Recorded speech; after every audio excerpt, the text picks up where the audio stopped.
नमस्कार, आप देख रहे हैं जन उत्तराखंड और मैं हूं आपके साथ भानु दीक्षित। सबसे पहले नजर हेडलाइंस पर।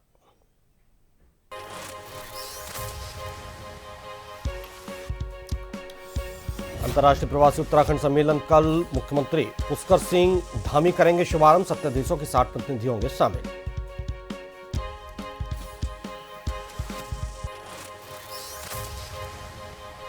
उत्तराखंड में जल्द लागू होगी यूसीसी। शहर विकास मंत्री प्रेमचंद ने कहा सभी तैयारियां पूरी। कहा पहला राज्य होगा यूसीसी लागू करने वाला।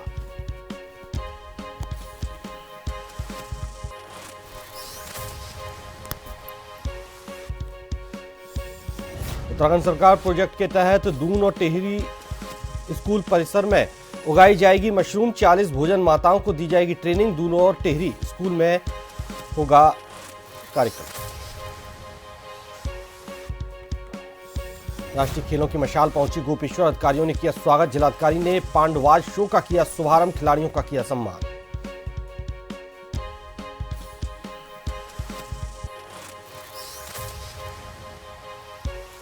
उत्तराखंड में आज से बारिश और बर्फबारी के आसार। मैदानी इलाकों में छाया हुआ कोहरा। अलाव जलाने को मजबूर लोग। आज से बारिश और बर्फबारी के हैं आसार।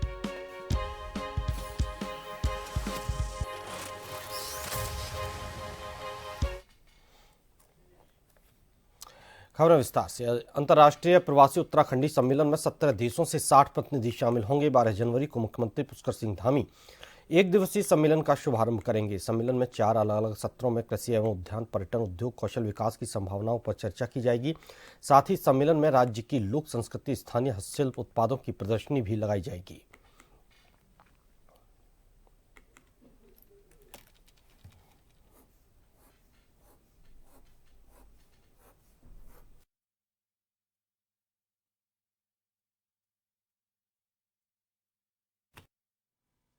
कार्यक्रम है और माननीय मुख्यमंत्री जी का एक अच्छी पहल है और विदेशों के अंदर रहने वाले ऐसे उद्यमी हैं जो इस राज्य के अंदर अब कदम बढ़ाना चाहते हैं।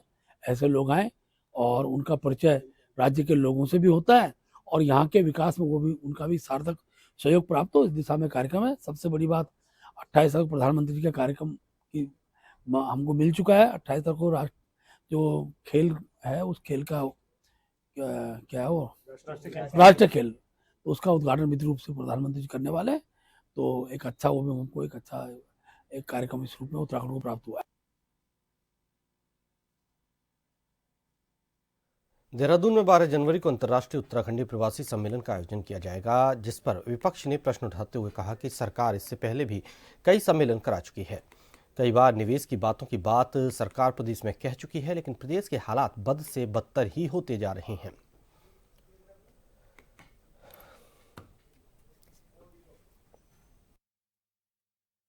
एप्रिसिएशन के लायक है। अगर ये कदम सरकार उठा रही है, लोग आएंगे और आके निश्चित रूप से जो उनका एक ओरिजिन है पहाड़ में, पहाड़ से जुड़ने की वो कोशिश करेंगे। जो भी मास आएगा, अभी जो आपने बताया कि बढ़ चढ़ के उसमें लोग आएंगे, अपनी हिस्सेदारी देंगे, तो जहां उत्तराखंड लाभान्वित होने वाला है, अगर उत्तराखंड को कुछ लाभ मिलने वाला है इस प्रवासी सम्मेलन से, तो निश्चित रूप से करण महाराज जी के नेतृत्व में कांग्रेस पार्टी इसको अप्रिशिएट करेगी, सराहना इसकी करेगी।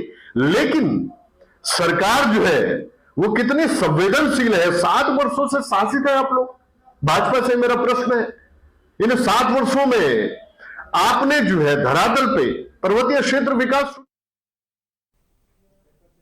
उत्तराखंड में जल्द समान नागरिक संहिता लागू होने जा रही है। शहरी विकास मंत्री प्रेमचंद ने कहा कि यूसीसी को लेकर लगभग सभी औपचारिकताएं पूरी हो चुकी हैं और जल्द ही जनवरी महीने में इसी की तारीख का ऐलान भी किया जाएगा। प्रेमचंद अग्रवाल ने कहा कि उत्तराखंड यूसीसी लागू करने वाला पहला राज्य बनने जा रहा है, जिसकी चर्चा सभी जगह हो रही है।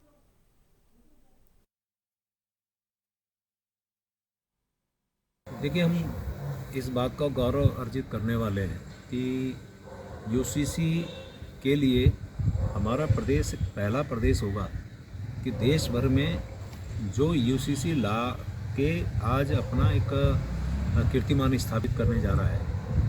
और आप ये भी जानते हैं कि जब लोकसभा में बहस चल रही थी तो माननीय गृह मंत्री आदरणीय अमित शाह जी ने भी उत्तराखंड के यूसीसी के बारे में उस लोकसभा के पटल में हम सबको सराहा है। और हम लोग जिस प्रकार से माननीय मुख्यमंत्री जी लगातार बात कह रहे हैं कि जनवरी में कभी भी यूसीसी लागू किया जा सकता है, उनकी तमाम औपचारिकताएं पूरी हो गई हैं, प्रशिक्षण का भी लगभग काम पूरा हो गया है। काशीपुर में नगर निगम चुनाव के लिए प्रत्याशी जोर शोर से प्रचार में जुटे हुए हैं, तो वहीं मेयर पद पर कांग्रेस के प्रत्याशी संदीप सहगल ने प्रदेश कांग्रेस अध्यक्ष के नेतृत्व में काशीपुर के विभिन्न क्षेत्रों में धुआंधार प्रचार किया।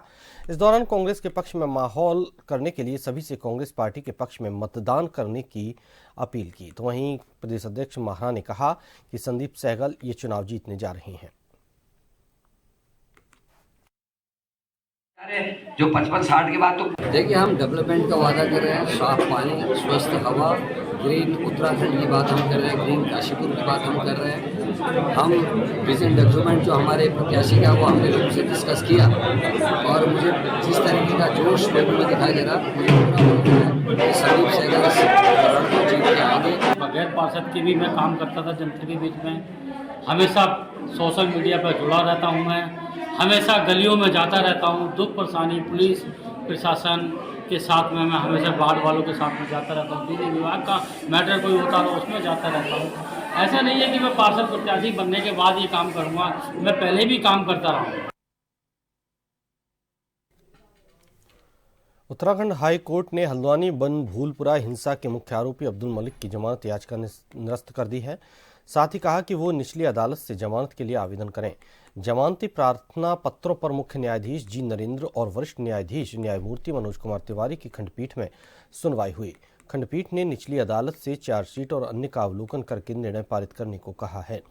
बता दें कि मामले पर बीती 2 जनवरी को मुख्य न्यायाधीश की अध्यक्षता वाली खंडपीठ ने सुनवाई के बाद निर्णय सुरक्षित रख लिया था।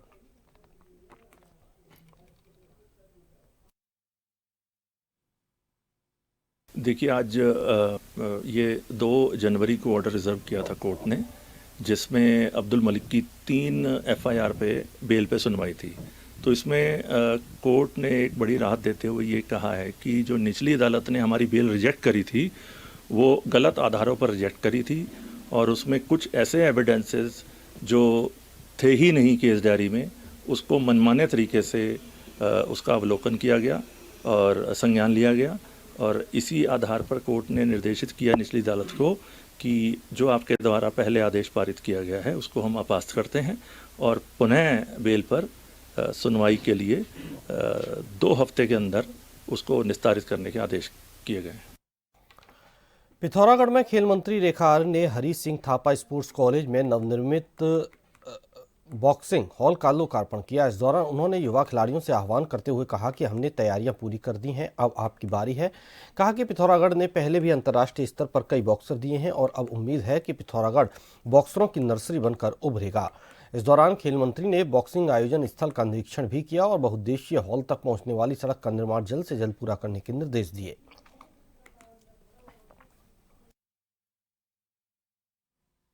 आज बहुत ही खुशी का दिन है। आज हमारे पिथौरागढ़ के हमारे एथलीट हों अथवा अपने प्रदेश के एथलीट हों, उनके लिए आज हम जहाँ जिस स्थान पर खड़े हैं ये पूरा वो क्षेत्र है या वो स्थान है जहाँ नेशनल गेम बॉक्सिंग का होने जा रहा है। तो मैं समझती हूँ कि आज उद्घाटन करते हुए आज ये उनको समर्पित कर दिया गया है।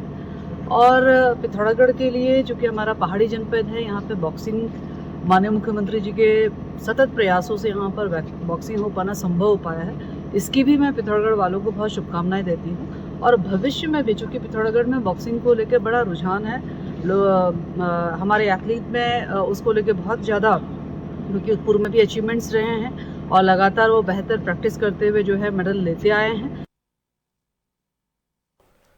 उत्तराखंड के सरकारी स्कूल परिसर में अब मशरूम उगाई जाएगी। पायलट प्रोजेक्ट के तहत दून और टिहरी जिले के स्कूलों में इसकी जनवरी महीने से ही शुरुआत की जाएगी। योजना सफल होने पर इसे सभी जिलों के 16,000 से अधिक स्कूलों में शुरू किया जाएगा।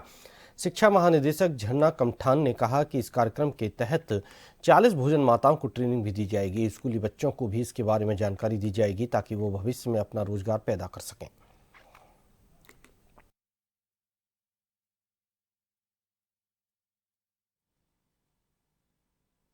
ये मशरूम कल्टीवेशन को लेकर के एक विभाग नवाचार करने जा रहा है, जिसमें जो हमारी पीएम पोषण योजना चलती है, जिसके अंतर्गत मिड डे मील दिया जाता है बच्चों को, उसमें कुछ भोजन माताओं को जो पायलट बेसिस पे अभी 2 जनपद देहरादून और टिहरी से 20-20 भोजन माताओं का चयन किया जा रहा है। उनको मशरूम कल्टीवेशन की ट्रेनिंग दी जाएगी और उनको विभाग मास्टर ट्रेनर के रूप में यूज़ करेगा। वो फर्दर और लोगों को भी ट्रेनिंग देंगे और फिर स्कूल में जाके भी मशरूम कल्टीवेशन पे कार्रवाई होगी। बच्चों को भी इस बारे में प्रशिक्षण दिया जाएगा, जिससे कि वो आगे चल के इसको भी व्यवसाय के रूप में यूज़ कर सकें और साथ में मशरूम को जो उनका आहार है उसका हिस्सा बनाने का भी। बढ़ते हैं 38वें राष्ट्रीय खेलों की मसाल तेजस्विनी के गोपेश्वर पहुंचने पर जिलाधिकारी संदीप तिवारी, पुलिस अधीक्षक सर्वेश पंवार, अर्जुन पुरस्कार विजेता सुरेंद्र सिंह कनवासी सहित कई वरिष्ठ अधिकारियों ने स्वागत किया। इस मौके पर स्पोर्ट्स स्टेडियम गोपेश्वर से मुख्य बाजार होते हुए पुलिस मैदान तक भव्य मशाल रैली का आयोजन किया गया। इस दौरान लोगों में खासा उत्साह देखने को मिला। जिलाधिकारी संदीप तिवारी ने पुलिस मैदान में आयोजित कार्यक्रम में दीप प्रज्वलन के साथ ही राष्ट्रीय खेलों की मशाल तेजस्विनी का औपचारिक अनावरण करते हुए पांडवा शो का शुभारंभ किया।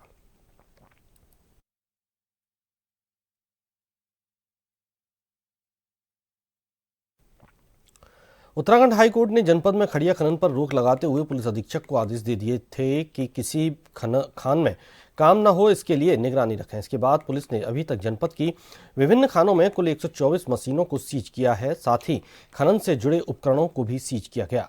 पुलिस अधीक्षक ने बताया कि सभी खानों में निगरानी रखी जा रही है, जिसके लिए कुल 26 टीमों का गठन किया गया है।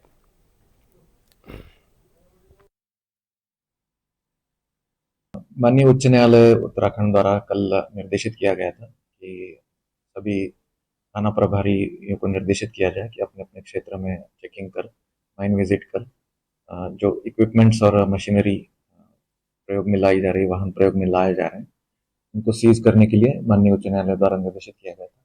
इसमें हमने पूरे जनपद में टोटल 26 टीमें बनाई थी। 9 जगह पे हमने बैरियर भी लगाए थे चेकिंग, वाहन चेकिंग के लिए।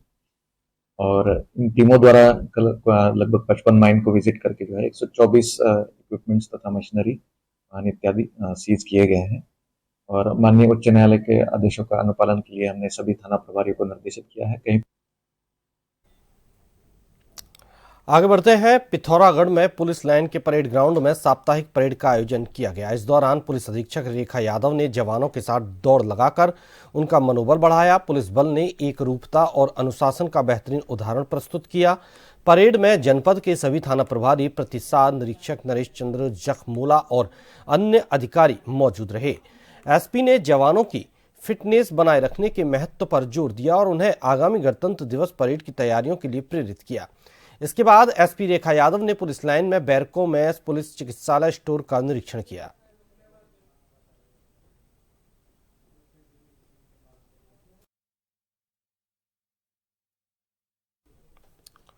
पुलिस लाइन के परेड ग्राउंड में साप्ताहिक परेड का आयोजन हुआ। एसपी ने जवानों के साथ दौड़ लगाकर उनका मनोबल बढ़ाया, उन्हें फिटनेस के टिप्स दिए और 26 जनवरी की परेड के लिए तैयारी करने की निर्देश दिए।